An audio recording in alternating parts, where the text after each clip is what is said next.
آج کل مطلب جو منہج کی بحث چل رہی ہے اس میں ہمارے اپنے ہی لوگ باہم دست و گریباں کہہ لیں، اس میں کون سی آپ بات کہنا چاہیں گے، سجیسٹ کریں گے کہ ان اختلافات کو کم کیا جائے؟ اس کا کمنٹ میں پڑھ کے نا کتنی دیر سوچ میں پڑا رہا ہوں کہ یار اس کا مطلب یہ ہے کہ میں یہ جو میرا لکھنے کا انداز ہے اس کے اوپر یہ چیز غالب آ چکی ہوئی ہے۔ ہاں، تو وہ اصل مقصد جو ہے وہ پیچھے چلا گیا۔ اس ایک کمنٹ نے مجھے بدل دیا۔ کون سے بڑے عالم ہیں جو وہاں پہ آئے اور آپ کی ملاقات ہوئی اور آپ کو ان سے مل کے جو ہے نا بہت زیادہ خوشی ہوئی؟ پولیس نے تشدد کیا تو میری والدہ ان کے لیپ کر رہی تھی مرہم کا، وہ ان کی سفید رنگ کی کمر کے اوپر سرخ رنگ کا نشان تھے، مجھے آج بھی وہ اپنے منظر آنکھوں کے سامنے یاد ہے۔ جب پی ڈی ایف کتابوں کا زمانہ آیا تو اس سے پھر آپ کا بزنس اور کاروبار کوئی ڈسٹرب ہوا یا نہیں ہوا؟ ذوالفقار بھٹو صاحب کے پہلے دن مان گئے، یقیناً ہم کہتے ہیں ان کا کریڈٹ ہے کہ وہ مان گئے، کریڈٹ، لیکن کیا وہ پہلے دن مان گئے تھے؟ اگر وہ پہلے دن مان گئے تھے تو اتنی جانیں کیوں ضائع ہوئی؟ اعوذ باللہ من الشیطان الرجیم، بسم اللہ الرحمن الرحیم، السلام علیکم ورحمۃ اللہ وبرکاتہ۔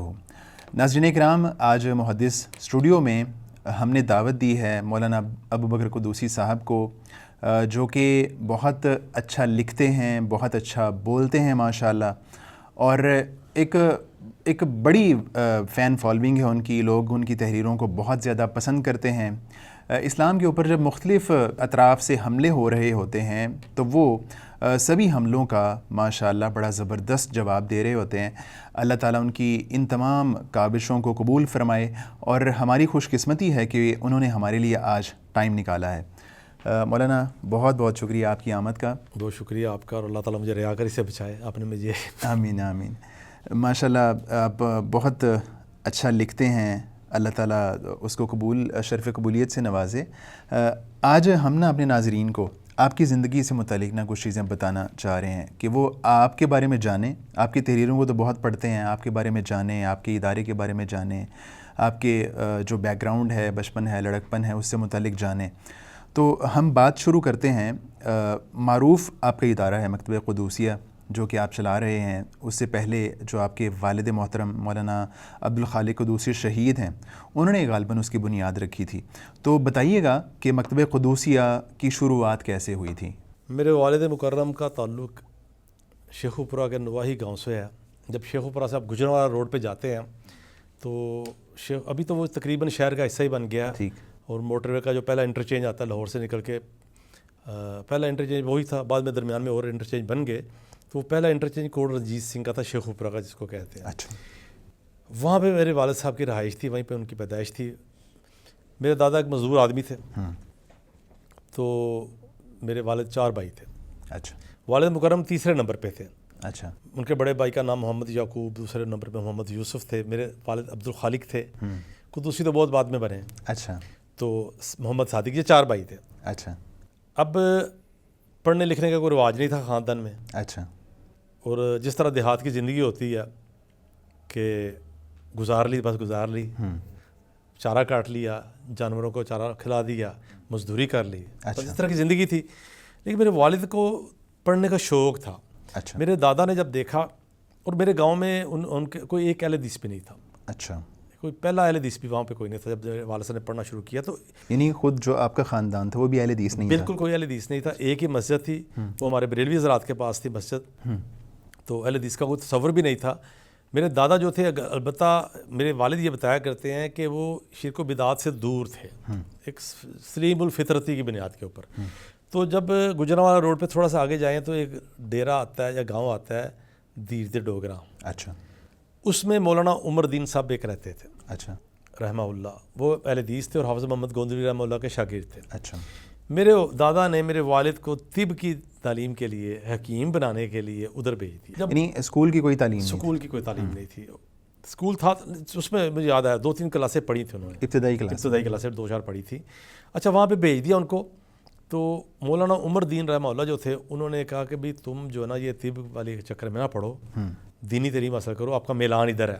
اچھا، میرے والد صاحب نے ان سے پڑھنا شروع کر دیا۔ جب ان سے پڑھنا شروع کر دیا تو کچھ عرصے بعد ہی انہوں نے کہا کہ آپ کسی بڑے مدرسے میں جا کے داخل ہو، کیونکہ میں اکیلا آدمی ہوں یہاں پہ، اور بھی بچے ہیں، میں ایک ہاتھ سے زیادہ آپ کو نہیں پڑھا سکتا، اتنا ٹائم نہیں دے سکتا، میں بڑی کتابیں بھی پڑھاؤں آپ کو۔ میرے والد نے گھر آ کے جب بات کی تو جو میرے تایا وغیرہ تھے انہوں نے کہا کہ نہیں، ہم بھی مزدوریاں کرتے ہیں، یہ بھی مزدوریاں کریں، یہ کوئی زیادہ سے آنا ہے، اچھا، یہ جا کے پڑھے گا۔ میرے والد کو پڑھنے کا شوق تھا، کچھ دیر تو وہ اس طرح گزر گئی۔ میرے والد ایک روز چپکے سے گھر سے نکل گئے. اچھا میرے والد بڑے گورے چٹے تھے, خوبصورت تھے. اچھا مجھے آج بھی ان کا منظر یاد ہے کہ جب وہ بازو وغیرہ اٹھائے ہوتے تھے ان کا جسم, یا پھر گرمیوں میں قمیض اتار لیتے تھے, خالی بنیان پہنتے تھے, تو اتنا گورا ان کا وجود ہوتا تھا کہ ہم بھی بڑے حیران ہوتے تھے کہ اتنا گورا بدن تھا. بلکہ وہ دن بھی مجھے یاد ہے کہ جب 1977 کی قومی اتحاد کی تحریک میں پولیس نے تشدد کیا تو میری والدہ ان کے لیپ کر رہی تھی مرہم کا, اور وہ ان کی سفید رنگ کی کمر کے اوپر سرخ رنگ کا نشان تھے. مجھے آج بھی وہ اپنے منظر آنکھوں کے سامنے یاد ہے. صحیح. تو میرے والد گھر سے بھاگ گئے. اچھا. اب گھر سے بھاگ گئے, میری دادی محترمہ جو تھی وہ بستر پہ پڑ گئی کہ میرا اینا سونا منڈا کتنے گیا.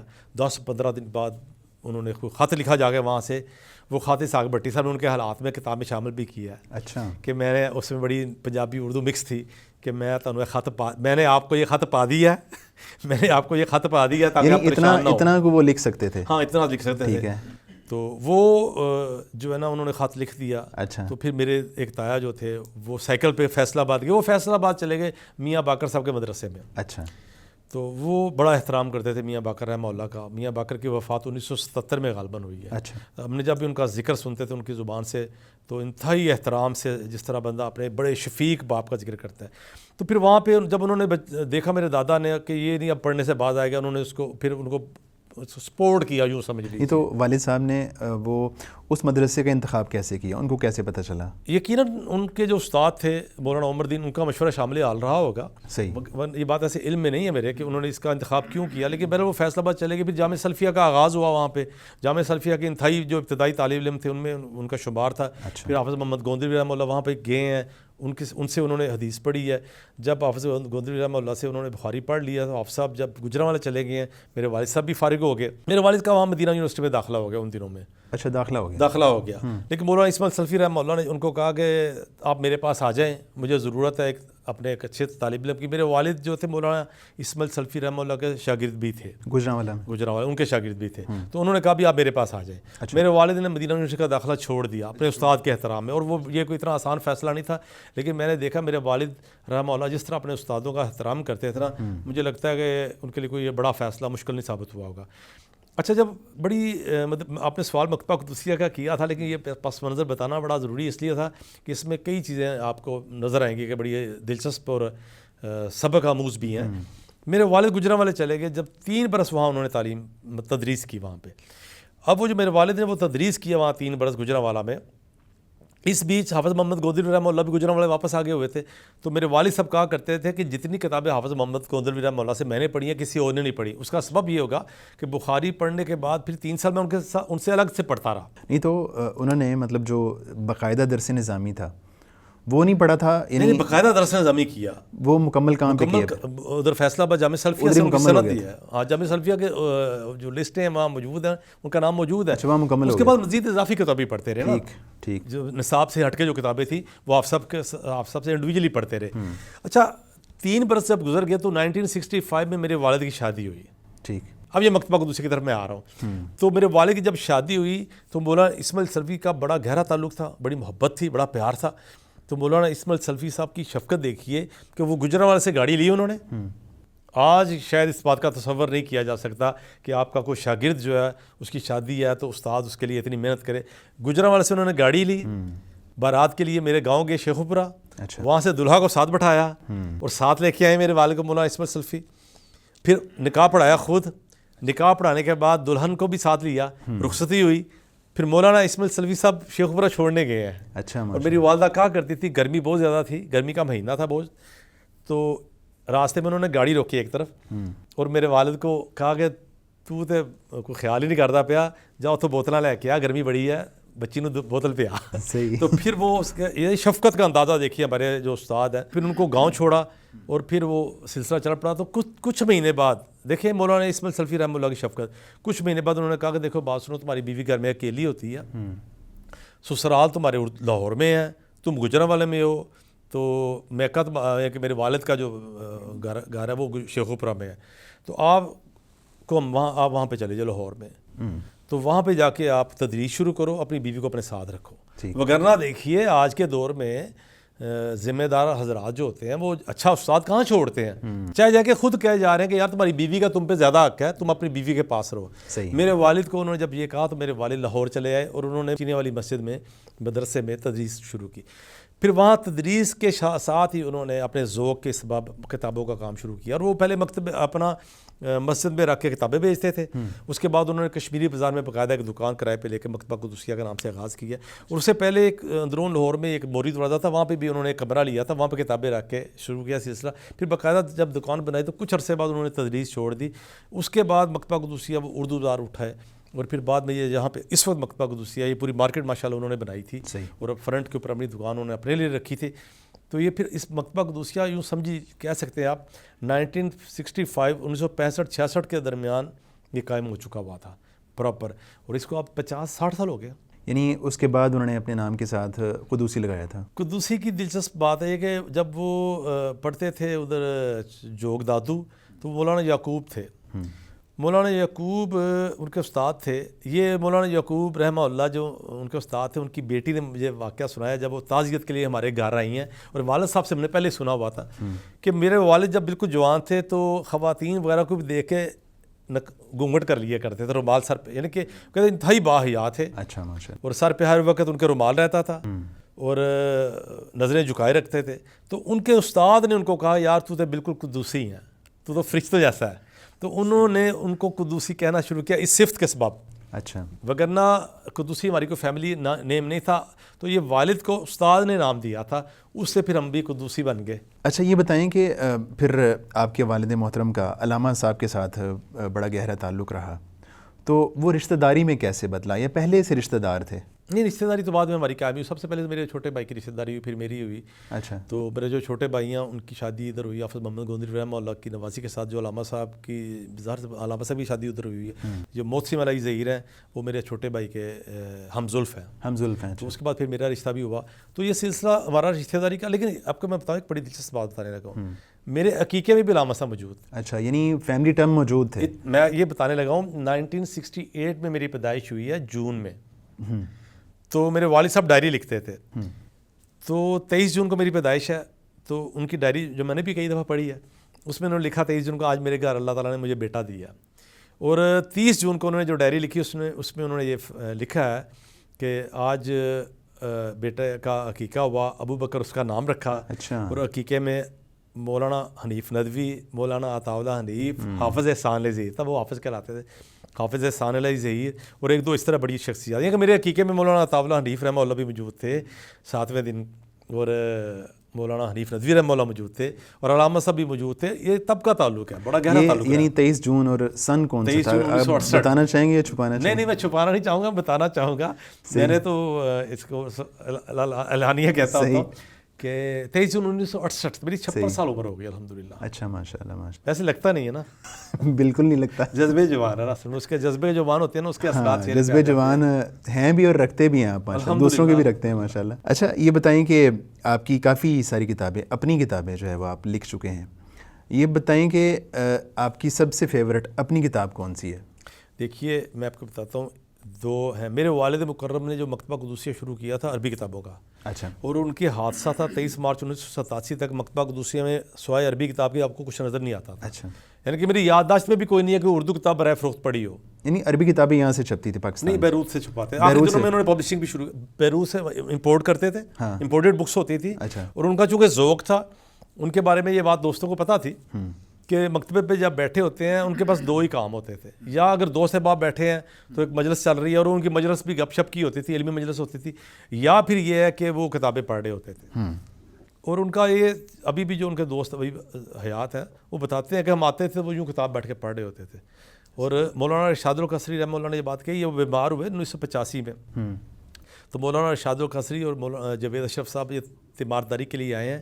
تو یہ انہوں نے لکھا یہ بات کہ وہ 2-3 مہینے بیمار رہے ہیں, تو کہتے ہیں میں بیماری میں سیر علام النبلاء امام زاہبی کی بالاستیاب 23 کی 23 جلدیں ایک لائن پڑھی ہے میں نے بیماری میں.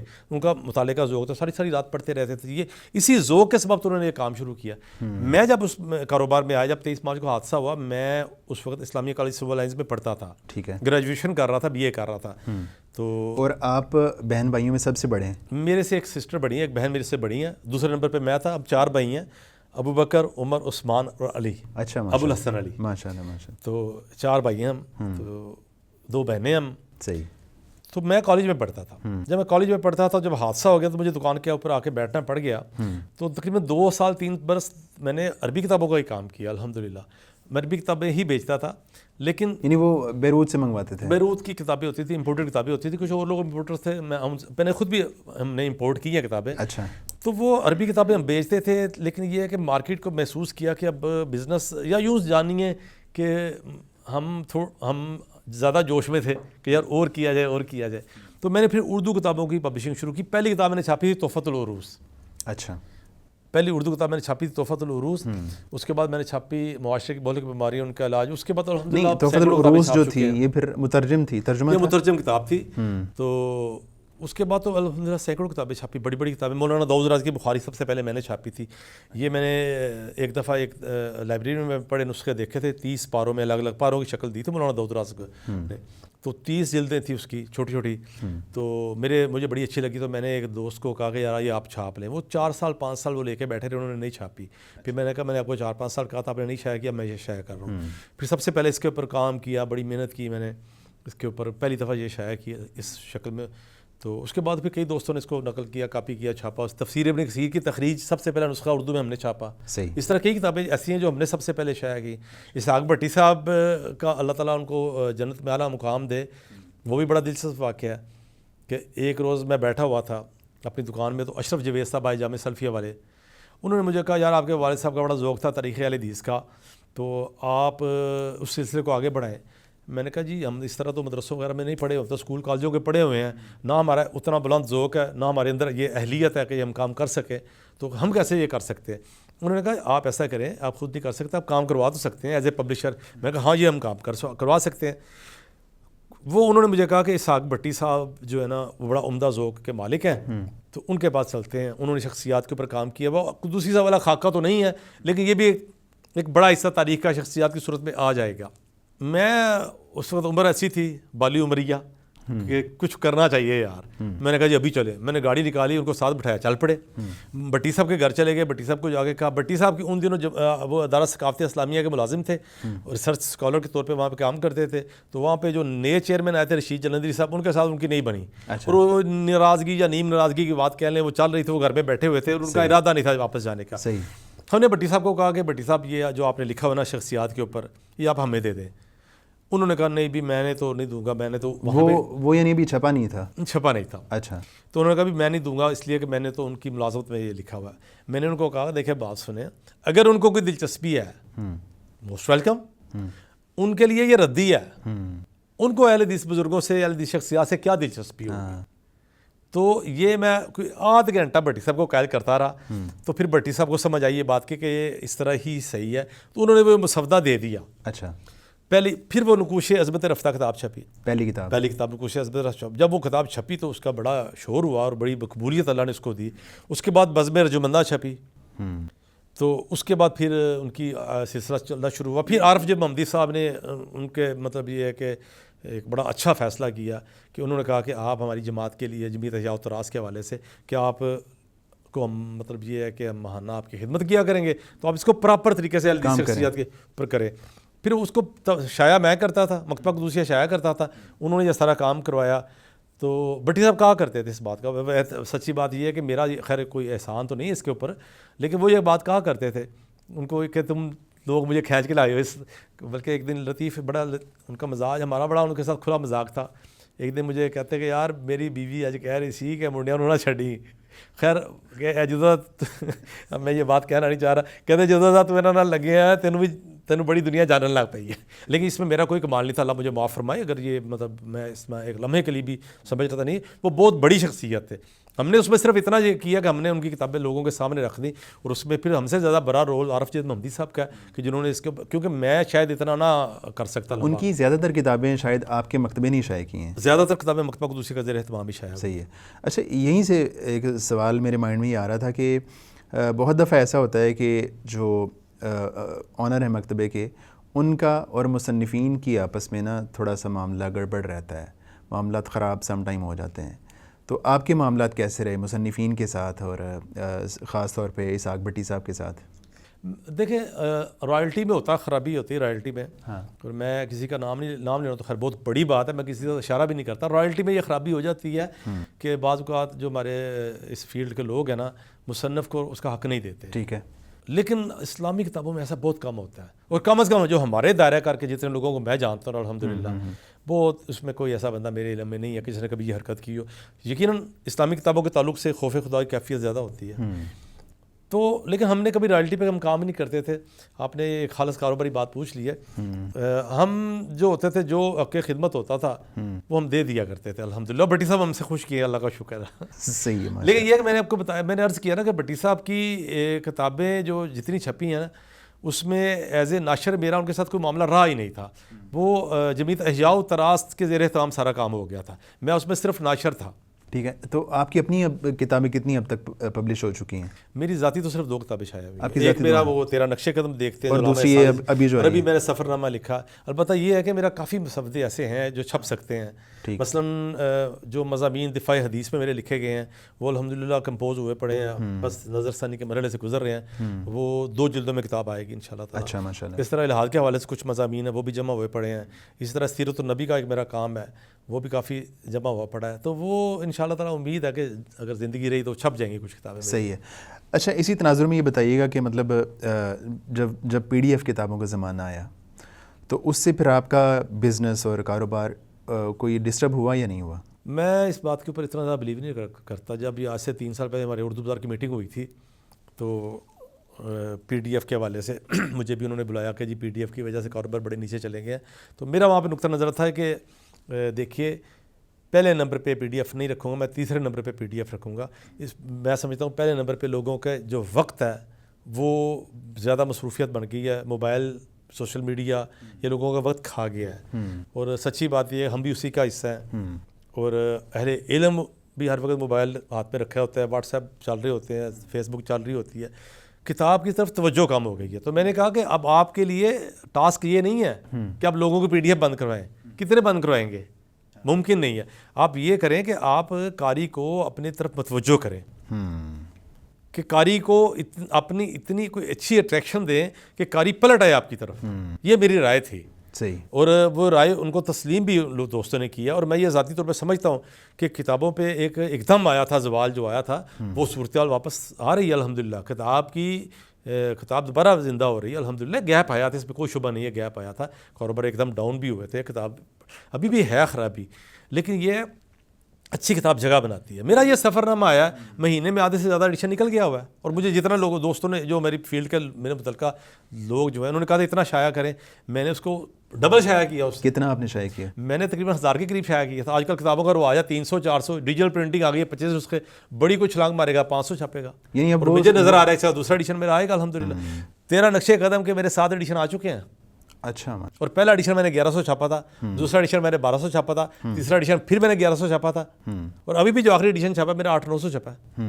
اور میرے اس کے 6 یا 7 ایڈیشن آ چکے ہوئے ہیں, اور ابھی وہ ایڈیشن 3 مہینے میں آئے ہوئے, اور میرا ایڈیشن ختم ہو رہا ہے. پھر میں سوچ رہا ہوں کہ اس کو دوبارہ چھاپا جائے. اچھا شیخ, یہ بتائیے گا مطلب اردو بازار میں جو ہمارے اسلامی مکتبے موجود ہیں, کیا ایسا نہیں ہے کہ جو مارکیٹنگ کرنے کے جو ابھی سورسز موجود ہیں, کتابوں کی اس طرح مارکیٹنگ نہیں ہو پاتی؟ یہ ایک تاثر ہے کہ مارکیٹنگ اس طرح اسلامی کتابوں کی نہیں ہوتی, اس وجہ سے بھی میں بھی کتابیں بالکل مارکیٹنگ اچھی نہیں کرتے, کمزور مارکیٹنگ کرتے ہیں. دوسرا یہ ہے کہ ایک اور المیہ ہے, میری فیلڈ ہے, میں اپنی ایک صنعت کے خلاف بات کرنے جا رہا ہوں کہ دیکھیے بدقسمتی زیادہ یہ ہے کہ جب کتاب نہیں بکتی تو بندہ یہ سوچتا ہے یار میں 400 کتاب چھاپی ہے, اور یہ 400 کتاب یا 500 کتاب یا 300 کتاب میں نے چھاپی ہے, اس سے 2 سال میں بکنا ہے, تو 2 سال میں مجھے اتنا پروفٹ ہونا چاہیے, اس کے مطابق قیمت زیادہ رکھتے ہیں. حالانکہ میرا ذاتی تجربہ یہ ہے کہ قیمت کم رکھ کے کتاب زیادہ بکتی. اچھا. اور یہ تو اسلامی کتابوں کے تو پھر قیمتیں کم ہیں. جو ادبی کتابیں ہیں وہ تو قیمتیں کئی گنا زیادہ رکھتے ہیں. تو کتاب کس طرح بکے گی؟ آپ اتنی زیادہ مہنگی کتاب رکھ رہے ہیں. یعنی آپ کے خیال میں جو ابھی کتاب کی محبت ہے ختم نہیں ہوئی؟ نہیں, یہ ختم نہیں ہو سکتی. میرا یہ میں تو اس کو لطیفے کے طور پہ لیتا ہوں کہ یہ صدی کتابوں سے محبت کی آخری صدی ہے. میں تو اس کو جسٹ لائک اے جوک سمجھتا ہوں اس کو, میں تو اس کو نہیں سنجیدہ لیتا. صحیح. میں نے تو میرا تو تجربہ یہ ہے کہ آج بھی کتاب جو ہے نا پڑھی جا سکتی ہے, آپ قاری تک پہنچیں. دیکھیے میں آپ کو بتاتا ہوں, ایک بڑا طبقہ ہے اگر وہ مالی معاملات کی وجہ سے پریشان ہے تو ایک بڑا طبقہ ایسا ہے جس کی جیب مضبوط ہے, آپ بار بار اس کے دماغ کے اوپر جا کے دستک دیں تو آپ مجبور کر دیں گے اس کو کتاب خریدنے کے اوپر. جس طرح مطلب باقی لوگ اپنی چیزوں کی مارکیٹنگ کر رہے ہیں, بار بار دستک جس طرح آپ نے کہا دے رہے ہیں, تو اسی طرح ہم بھی دستک دیں تو وہ انشاءاللہ ضرور آسان ہو گیا. اب تو سوشل میڈیا بہت کے آسان ہو گیا, سے آسان ہو گیا اشتہار دینا, گھر بیٹھ کے آپ سارا کچھ کر سکتے ہیں. ہاں پی ڈی ایف کا فرق پتہ کس کو پڑا ہے, میں آپ کو بتاتا ہوں, وہ ایک سوچنے کا ہے. دارالاسلام کو پڑھا نہیں, دارالاسلام کے نہیں, ادارے سب کے اداروں کو کچھ فرق پڑا, سب اداروں کو نہیں بھی فرق پڑا. پی ڈی ایف کا فرق پڑا ہے ان کتابوں کو جو بڑے بڑے سیٹ ہیں, مثلا مسند امام احمد بن حنبل ہے, وہ کتاب کی قیمت ہے جی 20,000 30,000. اس میں بندہ کہتا ہے, ہر بندہ کہتا ہے یار 30,000 کی کتاب خریدنا بڑا مشکل ہے, 40,000 کتاب کی قیمت ہے. اس طرح بیروت کی کتابیں ہیں, طالب علم نہیں خرید سکتے. ان کتابوں میں پی ڈی ایف کا ان کتابوں کو فرق پڑتا ہے. پی ڈی ایف کا چھوٹی کتاب میں تو پی ڈی ایف بساقت فائدہ دے جاتی ہے کہ بندہ 100 صفحہ پڑھتا ہے, بندہ کہتا ہے نہیں یار یہ کتاب خریدنی چاہیے کیونکہ یہ تو کتاب بڑی اچھی ہے, یہ تو لائبریری میں ہونی چاہیے. تو پی ڈی ایف کا اتنا فرق نہیں پڑا, فرق پڑا لیکن یہ نہیں کہ اتنا اس کی وجہ سے صنعت تباہ ہو جائے, ایسا کوئی مسئلہ نہیں ہے. ٹھیک ہے. ابھی یہ جو آپ کی کتاب جس کا آپ تذکرہ کر رہے ہیں, میں نمدیدہ, تو یہ آپ کا سفر ہے, حرم کا سفر ہے. تو یہ بتائیں کہ حرم کی, حرمین کی تو بہت ہی خوبصورت یادیں ہیں ظاہر ہے, مکہ کی, مدینہ کی. یہ بتائیں کہ مطلب حرم مدنی اور حرم مکی کے علاوہ کون سی ایسی جگہ ہے جس نے آپ کو بہت زیادہ فیسینیٹ کیا, یعنی اس سعودی عرب میں آپ کے سفر حرم میں؟ میں تو خیر ویسے تو میں ریاض بھی گیا ہوا ہوں اور طائف گیا ہوں, ریاض گیا ہوں, مکہ مدینہ دیکھا ہے, لیکن وہاں پہ وہ جو ہے نا تجھ کو مانگ لیا سب کچھ خدا سے مانگ کر والا معاملہ ہوتا ہے. مکہ مدینہ کے علاوہ وہاں کیا صحیح, یعنی مکہ مدینہ میں کے اندر ہی حرم کے علاوہ کون سی ایسی قبر, کون سی ایسی مسجد, کون سی ایسی مسجد قباء میں جا کے دل کی کیفیت بڑی الگ سی ہو گئی تھی. ایک مسجد قباء میں جا کے, دوسرا جو ہے نا حرم میں جب میں اس دفعہ گیا ہوں نا تو صفا مروہ کے اوپر جب میں گیا ہوں تو سیدہ ہاجرہ کا جب خیال آیا نا تو پھر دل کی کیفیت بڑی عجیب ہوئی تھی. اللہ, اور میں وہاں پہ سوچ رہا تھا کہ یار دیکھے کیسی بات ہے, یہ ایئر کنڈیشن ماحول ہے, راستے میں زمزم لگا ہوا ہے, اور وہ خاتون جو تھیں وہ پتھریلا راستہ, سنگریزے بکھرے ہوئے ہیں, گرمی کا موسم, اور گرمی کا موسم ہے, اور تنہائی ہے. تو وہ جب تصور کیا تھا نا تو وہ بڑی عجیب کیفیت تھی وہ میری. اوکے, صحیح ہے. اچھا, یعنی آپ ایک بڑا ادارہ چلا رہے ہیں تو آپ کے پاس بہت بڑے بڑے نام بھی آتے ہوں گے, بہت بڑے بڑے علماء بھی آتے ہوں گے. تو ایسے کسی کون سے بڑے عالم ہیں جو وہاں پہ آئے اور آپ کی ملاقات ہوئی اور آپ کو ان سے مل کے جو ہے نا بہت زیادہ خوشی ہوئی؟ میں جب ابھی اسکول کالج لائف میں تھا تو میرا معمول ہوتا تھا کالج سے آ جاتا تھا مکتبے پہ, پھر گھر جاتا تھا 2-4 گھنٹے رک کے. آخری دنوں میں تو یہ خاصا معمول, اس وجہ سے مجھے کافی زیادہ وہاں پہ موقع ملا. ایک تو بہت زیادہ ملاقاتیں حضرت علامہ شہید سے ہوئی تھیں, لیکن ان کا میں تذکرہ نہیں کرتا اس لیے کہ وہ ایک الگ سے جو ہماری ریکارڈنگ ہوئی ہے اس میں آئے گا انشاءاللہ تعالیٰ. اس کے علاوہ جو ہے نا مولانا عطاء اللہ حنیف رحمہ اللہ سے ہماری یادیں بڑی جڑی ہوئی ہیں. اچھا, بڑی محبت بھی تھی, میرے والد صاحب کو ان سے بڑی محبت تھی. وہ مکتبے پہ تو ان کو مکتبے پہ میں نے 1-2 دفعہ ہی دیکھا کیونکہ وہ ضعیف ہو گئے ہوئے تھے, لیکن یہ ہوتا تھا کہ ہمارا راوی روڈ پہ گھر ہوتا تھا تو ہم اپنے والد سے کے ساتھ کبھی کبھی شام کو جب جاتے تھے یا جمعہ پڑھنے میرے والد کبھی کبھار تقویت السلام آتے تھے. اچھا, تو پھر مولانا کا سامنے گھر ہوتا تھا, ان کے ساتھ ملاقات ہوتی تھی. وہ بڑی یادیں جڑی ہوئی ہیں ہماری ان کے ساتھ. صحیح. تو اس کے بعد پیر بدیع شاہ راحتی رحمہ اللہ ایک دفعہ آئے تھے. اچھا, وہ میری موجودگی میں آئے تھے. میرے والد صاحب مکرم نے ان کے لیے اپنی نشست خالی کر دی تھی. میرے والد کو میں نے 2-3 افراد کے لیے دیکھا اپنی نشست خالی کرتے ہوئے. اچھا, ایک پیر بدیع شاہ راحتی رحمہ اللہ, اچھا, مولانا عطاء اللہ حنیف آتے تھے ہمارے یہاں. اس کے بعد پھر مولانا حنیف رضوی. اچھا, مولانا حنیف رضوی کا مجھے بڑی اچھی طرح یاد ہے نا, کراکلی ٹوپی پہنتے تھے, خشخشی ان کی داڑھی ہوتی تھی, سفید داڑھی تھی. جب میں نے ان کو دیکھا بالکل سفید داڑھی تھی. مولانا حنیف ندوی کی بات کر رہا ہوں. لیکن وہ تو یعنی کس ایج میں ان کا انتقال ہو گیا تھا؟ نہیں, علامہ صاحب کے حادثے کے بعد ان کی غالباً وفات ہوئی ہے. ٹھیک, ہاں مجھے ایگزیکٹ یاد نہیں آ رہا, شاید پہلے بھی, لیکن بہرحال یہ ہے کہ میں نے ان کو دیکھا ہوا. میری تو وہ مولانا حنیف ندوی رحمہ اللہ جب وہ آتے تھے نا تو میرے والد صاحب جو نا وہ ان کی اپنی نشست خالی کر دیتے تھے. اور پھر میرا دل کر رہا ہے کہ وہ منظر کشی بھی کروں تھوڑی سی. علامہ صاحب کی نہیں, مولانا حنیف ندوی صاحب کی. مولانا ندوی جب آتے تھے نا وہ سگریٹ پیتے تھے.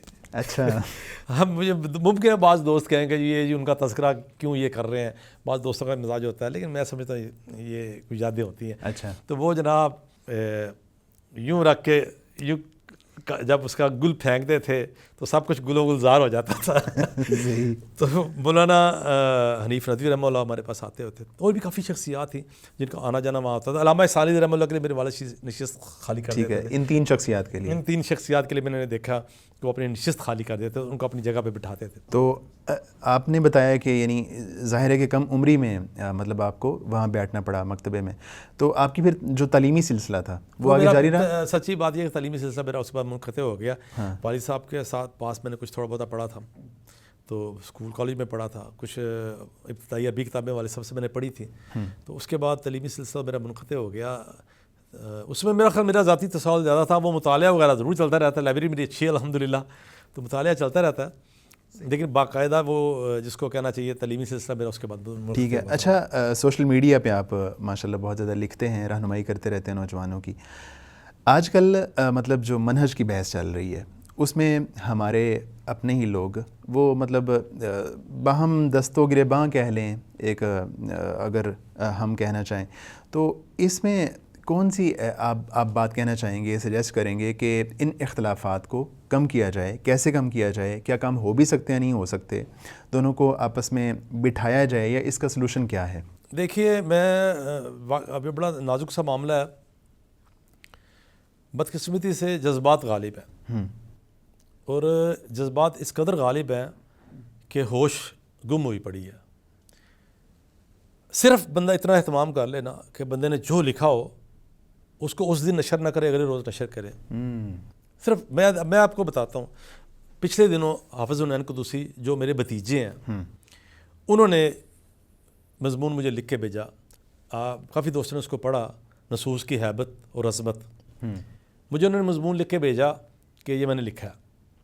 میں نے وہ مضمون سارا پڑھا, 1-2 جگہ میں نے کہا اس کو یوں کر لیں, اس کو یوں کر لیں. اچھا, بطور طالب علم کا وہ مجھ سے وہ صاحب علم ہے, چاہے وہ میرے بھتیجے ہیں, بیٹے ہیں. تو ایک بات ان کو میں نے کہی, میں نے کہا اس کو کل نشر کیجئے گا. اچھا, اب یقین کریں کوئی وجہ نہیں تھی, اس کو وجہ نہیں میں نے بتائی حنین صاحب کو. اچھا, میں نے کہا اس کو کل نشر کیجئے گا, اس میں یہ تبدیلیاں کر لیجئے, تو کل اس کو پڑھیں آپ آرام سے, اور کل اس کو نشر کیجئے گا. 20 بار ایسا ہوتا ہے ان موضوعات کے اوپر میں لکھتا ہوں اور میں نشر نہیں کرتا.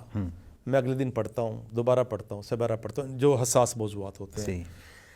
پھر یہ ہے کہ ذاتیات کے حوالے سے ہمارے اندر ایک بڑی جو نزاکت ہونی چاہیے تھی, جو حساسیت ہونی چاہیے تھی, وہ نہیں ہے. ہم رد عمل بڑی جلدی دیتے ہیں. یقیناً یہ جو فیس بک ہے, سوشل میڈیا ہے, اس نے آسانی کر دی ہے کہ آپ اٹھائیں اور ٹائپ کریں اور نشر کر دیں, لیکن احساس ذمہ داری کس چیز کا نام ہے؟ یعنی کہ ہم تان کرتے ہیں, طنز کرتے ہیں. میں آپ کو بتاؤں, یہ نہ کوئی احساس عظمت ہے اور نہ اپنی عظمت کا بیان کر رہا ہوں. 20 اسکرین شاٹ میرے والے سے آتے ہیں, میرے تک پہنچتے ہیں, کبھی تکلیف بھی ہو جاتی ہے کہ آپ کے بارے میں فلاں نے یہ لکھا ہے, بدتمیزی کرتے ہیں لوگ اس طرح کے, اور مطلب میرے تک پہنچے آپ کے بارے میں یہ کہا گیا. اور کبھی کبھی یہ بھی ہوتا ہے, میرا وہ موقع بھی نہیں ہوتا, سمجھے مجھ سے منسوب ہوتا ہے, تو میں رد عمل نہیں دیتا, یہ چھوڑو کیا کرنا, یہ ہمارے موضوعات نہیں. دیکھیے میں اپنے اہل علم جو علم میں مجھ سے زیادہ ہے, تقوی میں مجھ سے زیادہ ہے, اور یہ تجربے بھی مجھ سے زیادہ ہیں, عقل اور فہم میں مجھ سے زیادہ ہے, میں سب سے کم تر ہوں ان لوگوں. لیکن اس کے باوجود بطور طالب علم یہ بات کرتا ہوں کہ پہلے تو رد عمل کو اپنا کنٹرول کریں. یہ دونوں طرف سے آپ کہہ رہے ہیں؟ دونوں طرف, سب کو کہہ رہا ہوں. مطلب ایون کہ میں نے بتایا نا کہ حنین قدوسی کو میں نے کہا یار کل نشر کرنا, ٹھیک ہے نا جی. پہلی تو بات ہے رد عمل کو کنٹرول کریں, فوراً جواب دینا کوئی ضروری نہیں ہوتا. دوسری بات یہ تان اور طنز کو ختم کرنا چاہیے. طنز اور طنز کا میں یہ نہیں کہتا میں کہ میرے اندر یہ کمزوری نہیں ہے, ممکن میرے اندر بھی کمزوری ہو, لیکن میں یہاں پہ چھوٹا سا واقعہ بیان کروں گا. آج سے 3 سال پہلے میں نے ایک مضمون لکھا, ایک صاحب کہ انکار حدیث کرتے ہیں. میں نے ان کے خلاف بہت زیادہ لکھا, ایون کہ شہرت ہو گئی کہ یہ بندے کو یہ اس کا یعنی کہ اس کے نعت کا بند کیا وہ ابو بکر قدوسی نے, شہرت ہو گئی اس بات کی. میں نے ایک دفعہ اس کے خلاف مضمون لکھا اور بڑا اس میں وہی تان طنز تھا, اس میں بڑا ہوا تھا. اچھا, ایک بندے نے کمنٹ کیا, یہ بات میں نے کبھی اپنی وال پہ شاید لکھی نہیں ہے, نجی مجلس میں بیان کرتا ہوں, آج میں پہلی دفعہ یہ بات کرنے لگا ہوں. ایک بندے نے کمنٹ کیا کہ مجھے مخاطب کر کے قدوسی صاحب آپ کا مضمون بہت شاندار تھا, مضبوط دلائل ہے, لیکن تان اور طنز اتنا غالب ہے کہ مضمون کا اثر ہی ختم ہو گیا. اب اس کا کمنٹ میں پڑھ کے نا کتنی دیر سوچ میں پڑا رہا. میں نے کہا یار اس کا مطلب یہ ہے کہ میں یہ جو میرا لکھنے کا انداز ہے اس کے اوپر یہ چیز غالب آ چکی ہوئی ہے. ہاں, تو وہ اصل مقصد جو ہے وہ پیچھے چلا گیا. اس ایک کمنٹ نے مجھے بدل دیا. میں نے بڑی باتوں کا رد عمل ہی نہیں دیتا. بڑی باتوں کو ابھی بھی میں یہ نہیں کہتا کہ ابھی میرے اندر یہ کمزوری ختم ہو گئی ہے, لیکن کم از کم ایک اہتمام میں نے کیا کہ میں اپنی وال کے اوپر نہیں لکھتا. دوست احباب لکھتے ہیں, وہاں پہ جا کے کوئی ہلکا پھلکا شغل چل جاتا ہے اور وہ اسکرین شاٹ وہ بھی چل رہے ہوتے ہیں. دوسری بات آپ کو میں بتانے لگا ہوں کہ ہمارے جو دوست اس بحث میں الجھے ہوئے ہیں نا, ان کو نا یہ اللہ کا واسطہ دیکھا میں کہتا ہوں, ان کو چاہیے کہ ذاتیات میں نہ آ جائیں, اور پھر اس کے بعد اگلا سٹیپ یہ ہے کہ ذاتی تعلقات ختم نہ کریں. دیکھیے میں نے ایک جگہ کمنٹ کیا, 2 مہینے پرانی بات ہے, ایک جگہ میں نے کمنٹ کیا اور وہ رد عمل کا کمنٹ تھا, جس کی میں نے ابھی لوگوں کو نصیحت کر رہا ہوں نا. میں نے کہا میرے اندر بھی یہ کمزوری ہے, شکار ہوا میں نے ایک کوئی بات ہوئی تو میں نے بڑا سخت کمنٹ کر دیا کہ یہ نادرہ منہج ڈیسک لفظ میں نے لکھا کہ یہ نادرہ منہج ڈیسک سے جا کے پہلے منظوری کرا لیں کہ ہم سلفیت میں ہے یا نہیں ہے. انہوں نے نادرہ منہج ڈیسک کا میں جملہ لکھ دیا. اب وہ جملہ جو تھا مجھے مطلب لکھ دیا, اس کا اسکرین شاٹ بن کے چل گئے. یقین کیجئے کہ صبح میں نے کمنٹ کیا, عصر کے وقت میں فیصل آباد روڈ پہ ڈرائیو کر رہا تھا موٹر وے کے اوپر, میں نے شیخ غلام مصطفیٰ زیر امن پوری حافظہ اللہ کو فون کیا. اچھا, اب وہ جملہ جو تھا وہ ان کے اوپر, ان کی بات کے اوپر میں نے لکھا تھا. ٹھیک ہے, میں نے ان کو فون کر لیا. میں نے فون کیا, السلام علیکم شیخ صاحب کیا حال ہے؟ وہ آگے سے ہنسے جا رہے ہیں. اچھا, کہتے یار تیرا آپ ہی کیا انہوں نے مجھے کہتے یار آپ کا وہ اسکرین شاٹ میرے تک پہنچا ہے. اب وہ بھی ہنس رہے ہیں, میں بھی ہنس رہا ہوں. میں کیسا تھا, کہتے یار ہنس رہے تھے. پھر ہماری بات کی روٹین کی گپ شپ ہوتی رہی, ملاقات کے, یعنی کہ یہ چیز. پھر ڈاکٹر زبیر صاحب ہیں, ڈاکٹر زبیر صاحب کے حوالے سے میں بتانا لگا ہوں کہ ڈاکٹر زبیر صاحب نے ایک موضوع پہ مضمون لکھا, میں نے اس کے جواب میں نے لکھا. پی ڈی ایف سے متعلق آپ کا کوئی معاملہ چل رہا ہے. انہوں نے پھر دوسری قسط لکھی, میں نے اس کا جواب لکھا. انہوں نے تیسری قسط لکھی, میں نے فون کر دیا. ہمارے یہاں یہ تصور ہی نہیں کیا. میں نے فون کر دیا, میں ڈاکٹر صاحب کنیاں قسطیں لکھنی ہیں تاکہ میں ذہنی طور پہ تیار رہا. صحیح. اب ایک دوسرے کا رد کر رہے ہیں, لکھ رہے ہیں نا. میں نے فون کر دیا, میں کہا کتنی قسطیں لکھنی ہیں. وہ بڑا ہنس رہے تھے. یہ چیز ہمارے بزرگوں میں تھی, ہمارے اسلاف میں تھی. اگر میں یہ واقعات آپ کو بیان کرنے لگوں نا تو آپ حیران ہو جائیں. مولانا سعید الرحمن علوی دیوبندی بزرگ تھے, میرے والد مکرم اہل حدیث تھے. انہوں نے ایک مضمون لکھا, میرے والد نے ان کے مضمون کا جواب دیا الاعتصام میں. انہوں نے جواب الجواب لکھا. جواب لکھ رہے ہیں, وہ ایک دوسرے کا رد کر رہے ہیں, شام کو بیٹھ کے چائے پی رہے ہوتے تھے. لیکن شاید یہ بھی معاملہ ہو کہ جو الولاء والبراء کی بات کی جاتی ہے, ہو سکتا ہے کہ اگر وہ تعلقات اچھے رکھے جائیں تو وہ جو معاملہ ہے, جو عقیدہ ہے الولاء والبراء والا, ہو سکتا ہے وہ دوستوں کے ہاں ڈسٹرب ہوتا ہو. دیکھیں پہلے آپ بتائیں کہ گھر کے دائرے کے اندر بھی یہ معاملہ ہو سکتا ہے. میرا اور آپ کا اختلاف ہو گیا کسی مسئلے میں, تفہیم میں اختلاف ہو گیا. آپ بھی اہل حدیث ہیں, میں بھی اہل حدیث ہوں, آپ بھی سلفی میں بھی سلفی. آپ کے عقائد, افعال, اعمال, عبادات کے سرکش وہی ہے, عقیدہ بھی ایک ہی ہے. ایک مسئلے میں ضمنی طور پہ اختلاف, بڑا بنیادی مسئلہ ہے. کیا یہ کفر اسلام کا مسئلہ نہیں ہے؟ میں بھی مانتا ہوں. یہ بھی کہیں گے نہیں یہ کفر اسلام کا مسئلہ تو نہیں ہے. ٹھیک ہے, تو اس میں ذاتی تعلقات دیکھیے. کیا اس طرح کی 20 میں مثالیں دینے شروع کروں گا, پروگرام لمبا ہو جائے گا. کہ عقیدہ وراء والبلاء جو ہے, جو اس میں ہمارے جو بزرگ تھے ان کو اس عقیدے کی سمجھ نہیں تھی. اس کے باوجود وہ معاشرتی تعلقات قائم رکھتے تھے. معاشرتی تعلقات بالکل الگ چیز ہوتی ہے. یہ مطلب اس عقیدے کی جو حدود اور قیود ہیں ان کو مکمل طور پہ دیکھیں. میں آپ کو بتاتا ہوں, میں زیادہ بڑی بات نہیں کرتا. میں ایک دفعہ ایک وفد کے ساتھ گیا سکھوں کے گرودوارے میں. انہوں نے مجھے کہا کہ جی داخل ہوتے وقت یہاں پہ ٹوپی پہننی پڑتی. معمول میں ابھی بھی میں ننگے سر بیٹھا ہوں, عادت نہیں ہے, میری کمزوری ہے. ٹھیک ہے نا, اب میری عادت نہیں ہے.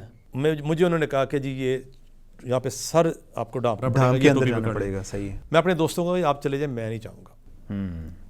سبب یہ ہے کہ میرا عقیدہ جو ہے نا, اس کا مطلب ٹھیک ہے, ان کو حق دیتے ہیں ہم اپنے عقیدے کے کہ یہ زندہ رہیں, عبادت کریں. ہماری اگر یہ اقلیت بھی ہیں, ان کی حفاظت بھی ہماری ذمہ داری ہے. لیکن میں احترام کا پابند نہیں ہوں. یہ بھی غلط عقیدہ ہے کہ یہ احترام بھی کیا جائے. احترام کا پابند نہیں ہے. ٹھیک, میں نہیں کیا. یہ ہوتا ہے عقیدہ. صحیح ہے. لیکن ایک دائرے کے اندر یار موجود ہے ہم, تو وہاں پہ یہ بات کیسے کہی جا سکتی ہے؟ یہ اہل توحید کے درمیان میں تو بڑی عجیب سی بات ہو جائے گی نا. لیکن شیخ آپ نے یعنی اس پہ کافی گفتگو بھی کی ہے, کئی جگہ پہ ریکارڈنگ بھی ہوئی ہے. اس میں یہ بتائیے گا کہ اگر ہمیں یہ والا تعامل اسلاف سے ملتا ہے, اس طرح کا تعامل ملتا ہے, تو پھر اس کو فالو کیوں نہیں کرنا چاہیے؟ بالکل اس کو فالو اس صورت میں کرنا چاہیے کہ جب اصلاح والا ماحول بھی ہو. میں آپ کو بتاتا ہوں کیسے. دیکھیے ڈاکٹر زبیر صاحب کے حوالے سے یہ بات میں نے وہاں پہ کی تھی نعت اسٹوڈیو میں بھی.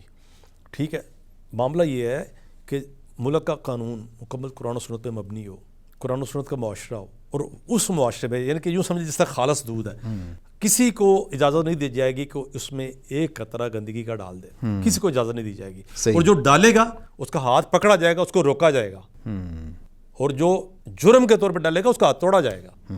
ٹھیک, لیکن جس معاشرے میں غالب اکثریت جو ہے وہ بدعات میں مبتلا ہے, میں کسی گروہ کی بات نہیں کر رہا, جس معاشرے کی غالب اکثریت 80% کہہ لیں 90% کہہ لیں, جو بھی کیلکولیشن کرنی ہے کر لیں, اور آپ خود مائنورٹی میں ہوں, اور آپ اس معاشرے میں آپ کی ڈیوٹی اللہ نے لگائی ہوئی ہے طبیب کی, بائی فورس آپ صحیح نہیں کر سکتے. اب رویہ بائی فورس والا رکھ لیں تو آپ کی اپنی بقا خطرے میں پڑ جائے گی, حکمت کے بھی خلاف ہے. اور یہاں پہ دین اجازت بھی دیتا ہے کہ جب اس طرح کا معاملہ ہو تو آپ حکمت سے چلیں. اب معاملہ یہ ہے کہ ہم یہ صرف یہ کہتے ہیں کہ بھائی بات یہ ہے کہ یہ بدعات کی تائید نہیں ہے, یہ نہ یہ اہل بدعت کی تائید ہے, یہ اپنی بقا کے ساتھ ساتھ ان کی اصلاح کا معاملہ ہے. اس کو یعنی کہ مطلب عجیب و غریب نام دیے جاتے ہیں کہ جی یہ اہل بدعت کی سہولت کاری کی جا رہی ہے. یعنی آپ کے خیال میں مشترکات میں ان کے ساتھ چلا جا سکتا ہے, بیٹھا جا سکتا ہے, ایک دوسرے کے ساتھ تعاون کیا جا سکتا ہے. جی معاشرے ایک ہے معاشرے کے مشترکات, معاشرے کے مشترکات میں تو آپ کو چلنا ہی پڑے گا. ایک کشتی میں بیٹھے ہوئے ہیں, چار غیر مسلم بیٹھے ہوئے ہیں اور ایک مسلمان بیٹھا ہوا ہے. میں یہی بات کروں, میں جان بوجھ کے کہا چار بلکہ مجھے یہاں پہ کہنا چاہیے 9 وہ بیٹھے ہوئے, ایک آپ بیٹھا ہوا ہے. اور وہ جو ایک بیٹھا ہوا نا مسلمان, وہ کہے گا جی میں نے تمہارے ساتھ کوئی تعاون نہیں کرنا. انہوں نے کہا پھر تینوں کشتی تو باہر چھوٹ رہے ہیں نا, کیونکہ جہاز ٹوٹ گیا ہے, اب ایک کشتی ہے, اس میں اب کسی کنارے جانا ہے ہم نے. اب 9 وہ بیٹھے ہوئے اور ہمارا جو ایک بیٹھا ہوا کہ جی میں تو تمہارے ساتھ تعاون نہیں کروں گا. معاملہ یہ ہے بھائی جان, اس طرح نہیں ہوتا. ایک ہوتے ہیں معاشرے کے مشترکات, یعنی کہ اس معاشرے میں سیلاب آ گیا ہے, بند ٹوٹ گیا ہے, گندگی ہے معاشرے میں, گلیاں صاف کرنی. ایک وہ ہوتا ہے معاشرتی زندگی. اب آگے معاملہ ہے ایک دین کا دائرہ, بڑا دائرہ دین کا. دیکھیے ہمارے بزرگوں نے طریقہ ختم نبوت چلائی, وہ ایک بڑا دائرہ تھا, مل کے چلائی.